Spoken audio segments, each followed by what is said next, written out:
Ladies and gentlemen, please welcome Benjamin Backer, the founder and president of the American Conservation Coalition.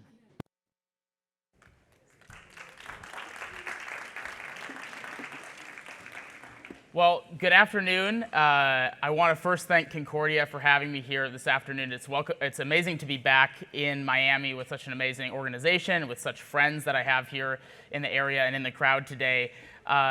My name is Benji Backer, and I'm somewhat of a rare breed because I'm a Gen Z conservative who is also a climate activist, a conservative climate activist. And I'm also a conservative who lives in the city of Seattle, which isn't really home to a lot of conservatives these days.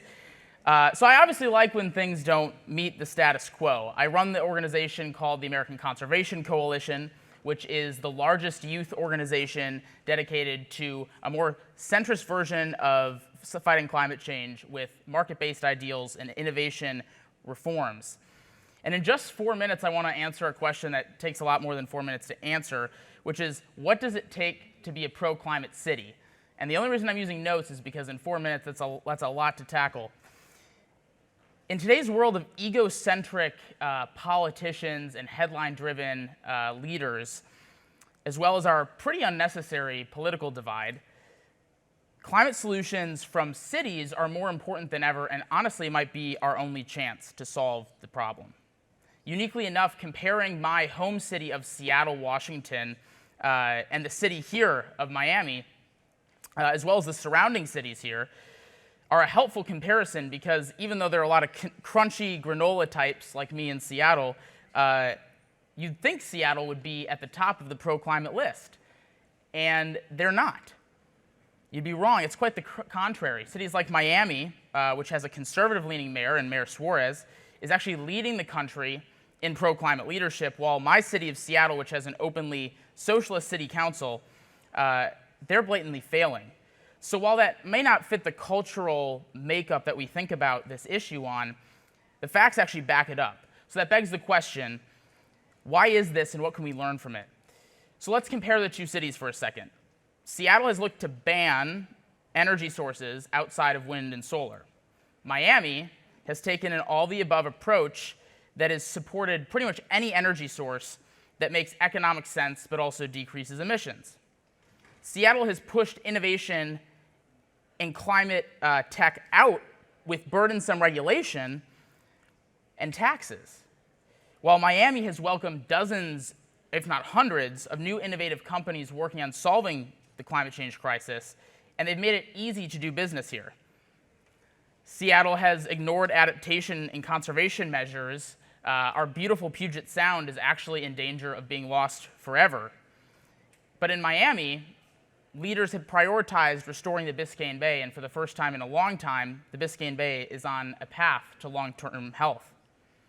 Seattle leaders have also failed because they've played an ideological partisan game with our climate, all while embracing partisan environmental organizations. In the Miami area, the mayors here and the members of Congress, as well as even the state governor and state legislators on both sides, have welcomed all voices to this conversation and put politics pretty much aside for the sake of our climate. Mayor Suarez, for example, has engaged a lot with our organization and our young activists, which we have a lot of here in the Miami area, to learn about what they're looking for and scale the climate efforts here in the city. So in short, Miami has a model of success where Miami's leading from the front, and cities that talk really loudly, like Seattle, are shouting from the back. And they don't have any real positive action to back that up. And understandably, with so many failed climate approaches, my generation is pretty dismayed at the lack of progress on climate change. But I believe that Miami's successes can serve as a hopeful model for my generation and for other cities across the world that are looking to take action on climate. I spent most of 2020, when the world was locked down, in an electric car going around the country, touring outdoor, mostly climate initiatives across the country, to learn about what people are looking for on this issue and understand not just what people are thinking in San Francisco or New York, but in Middle America and even here in Florida. And I quickly learned that listening to people and figuring out what they need in their individual communities, as well as pairing that with the emissions reductions that we need to achieve in this country, is the best path forward. Southeast Florida leaders, again, not just the mayors, but the state legislators and the federal legislators, have done that. Others have obviously not, and that's where the break in climate action has been.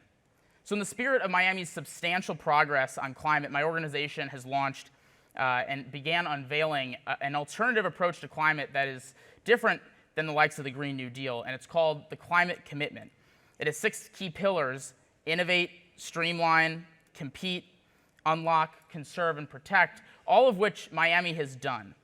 And Miami has pursued each of these and seen immense progress in a short amount of time. So to close, it's time for us in this room, for the decision makers, for the individuals who are leading this charge and listening to younger generations, hopefully, to commit to the climate in an accurate way. And for the first time ever, common sense climate activists, like the ones in my organization, have a strong voice, not just in Miami's leadership, but in the climate commitment's values that will be timeless in solving climate change. Miami's proven strong leadership shows that climate leadership from cities can work, it makes a difference, and that if we truly commit to the climate and pursue this alternative approach of the climate commitment, we can tackle this immense challenge. Thank you so much, and for the next panel, I want to introduce them as Advancing Environmental Sustainability and Clean Energy Across the Western Hemisphere. Thanks so much for having me, and I'll enjoy the rest of the content today. Thanks so much.